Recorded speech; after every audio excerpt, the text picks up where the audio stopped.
I slept with a stranger. One night. One mistake. That was all it took to tear my 23-year marriage apart.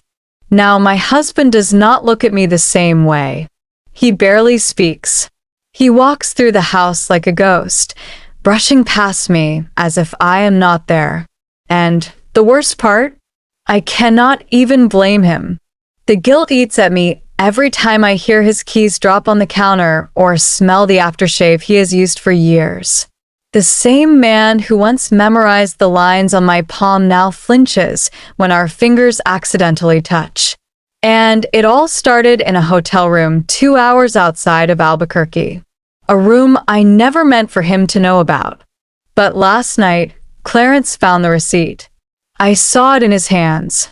And now, I think he knows everything. Before I go any further, I want to say a heartfelt thank you to everyone who has subscribed to this channel. Your support means more than I can put into words. To all the new and returning viewers who have not yet subscribed, I want to thank you as well. I cannot wait for you to hit that subscribe button. It truly fuels this channel and keeps it alive. Please remember to leave your thoughts in the comments below. I read them all, and your voices help shape these stories. Like, share, and let us keep growing together. Now, back to the story. My name is Rosa. I am 45 years old, and I live in Albuquerque, New Mexico.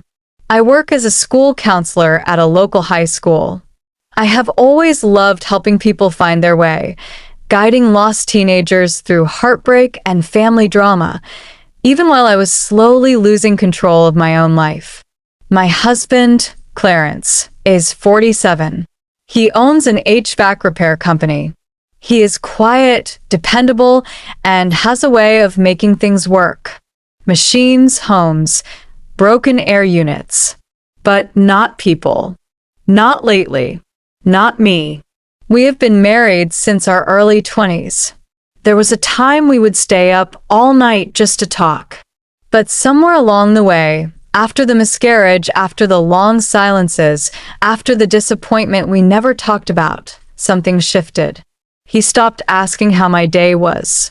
I stopped waiting up for him. We were in the same house, but not in the same world. The loneliness became loud. It was late March when I went to a statewide education conference in Santa Fe. 2 nights away from home. I was not looking for trouble. I packed my books, my laptop, and a bottle of sleep aid pills I had never used. I planned to attend my workshops, eat overpriced hotel food, and go home. But then I met Tyler. He was giving a keynote speech about trauma recovery in schools. He had a soft, confident voice and these kind, almost too intent eyes. Afterward, we ended up at the same lounge in the hotel. I only had 1 glass of wine, but his conversation felt like sunlight after a long winter. He noticed things, the way I twirled my wedding ring, how I paused before talking about Clarence, how my laugh seemed uncertain. He asked questions that felt dangerous in the quietest way. I should have walked away. I should have gone back to my room, called Clarence, and reminded myself of who I was. Instead, I followed Tyler into the elevator. The next morning, I could barely look at myself in the mirror. I drove back to Albuquerque with my heart pounding the entire way.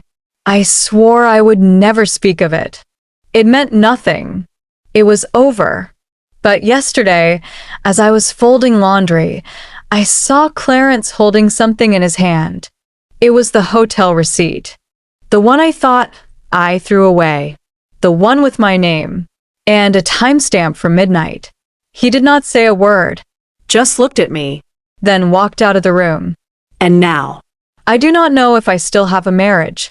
Clarence did not raise his voice. He did not accuse me. He just stopped being my husband. The silence that followed him finding that receipt was worse than any screaming match I had imagined. He moved like a man carrying something heavy in his chest, something he could not drop, and I could not lift for him. That night, he slept in the guest room. He did not bother to explain. He just pulled the door shut behind him. I sat alone in our bedroom, staring at the indentation his body used to leave on the mattress. The air was thick with things we never said. The next morning, he still said nothing. He made coffee like he always did, fed the dog, left for work. I watched him from the kitchen window as he backed his truck out of the driveway. My throat felt tight. I wanted to run out there, confess everything, beg for forgiveness. But I was still trying to protect the lie that it was just a mistake, that it meant nothing, that I could bury it and move on. But the truth was already blooming, ugly and undeniable, between us. Later that evening, I tried to speak. He was sitting on the edge of the bed in the guest room, unlacing his boots. I stood in the doorway. "Clarence," I said, voice trembling. "Can we talk?" He paused, then looked up at me. His eyes were tired. So tired. "Talk about what?" he asked. "About how you spent the night with another man." I opened my mouth, but no words came out. Shame clamped down on me like a vice. "I did not plan it," I whispered. "It just happened." I felt alone. I felt invisible. He nodded slowly. "So, you fixed that by sleeping with a stranger?" His voice was not angry. That made it worse. It was the kind of calm that comes after the heart stops hoping. He stood up and walked past me, down the hall into the backyard. That was the first time I cried. I mean, really cried. I pressed my hand over my mouth to muffle the sobs. I did not want to wake the neighbors. I did not want to wake the past. But it was already wide awake. That night, I sat at the dining table and wrote Clarence a letter. I told him everything. The numbness, the loss, how I hated myself for what I had done, how I would do anything to go back to that night and make a different choice. I left the letter on the kitchen counter. He read it the next morning. I know because it was gone. But instead of speaking, he packed a small bag. Jeans. A few t-shirts. His razor. He looked at me before he left. Just for a second. Then he said, "I need time." And with that, he walked out the front door. I stood there, barefoot on the hardwood floor, feeling like someone had cut my life in half. The house was so quiet, I could hear the ticking of the kitchen clock. Each second felt like punishment. I wanted to scream, but I just stood there, still, knowing that no apology would ever bring back who we used to be. Clarence was gone for 11 days. In that time, I became someone I no longer recognized. I stopped wearing makeup. I barely ate. I lost 9 pounds and half my sleep. I walked through the house like a shadow, touching the places he used to be, his coffee mug in the cabinet, his boots by the door, the space on the couch where he always sat during Sunday football. At work, I was a ghost. The students noticed. One even asked if something happened at home. I smiled and said everything was fine, then locked myself in my office and cried into a stack of college recommendation letters. One night, Tyler texted me. Just one message. "I hope you are okay." I stared at it for 5 full minutes, then deleted it. I had already made one mistake. I was not going to make another. Clarence did not call. He did not text. He did not even check on the dog. But then on the 12th night, I heard the front door open. I rushed into the hallway and saw him standing there, holding his keys, looking like he had not slept in days. He did not smile. He did not hug me. "I just came to talk," he said. We sat in the living room, opposite ends of the couch, like two people who used to know everything about each other and now did not know where to begin. He looked straight ahead when he spoke. "I have been thinking," he said, About us. "about what you did, about what I did not do." I stayed quiet. I wanted to give him space. "I know we were not okay," he continued. "I know I pulled away after the miscarriage. I buried myself in work. I thought I was protecting you by not talking about it, but I see now that I just left you alone with the pain." Tears welled in my eyes. But you made a choice, Rosa. A choice I cannot forget. I do not know if I can ever look at you and not see. That night. I understand, I whispered. I truly do. He finally looked at me.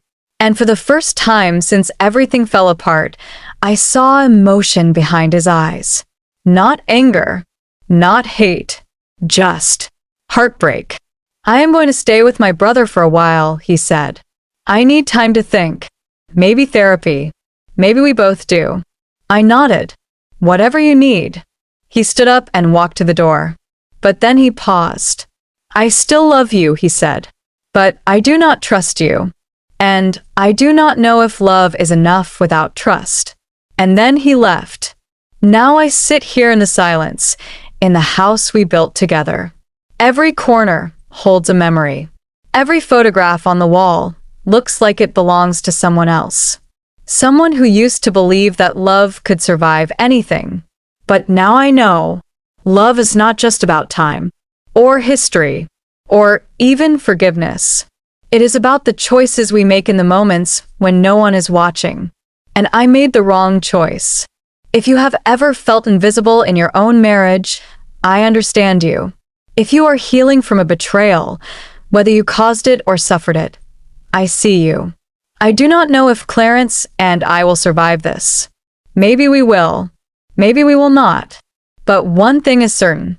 Some mistakes do not come with second chances. Just consequences. Thank you for staying with me through this story. If it touched something deep in you, please let me know in the comments. Do not forget to like, share, and subscribe to the channel. Your support means everything. Let us keep these conversations real, raw, and honest. Because behind every closed door, there is a story that needs to be heard.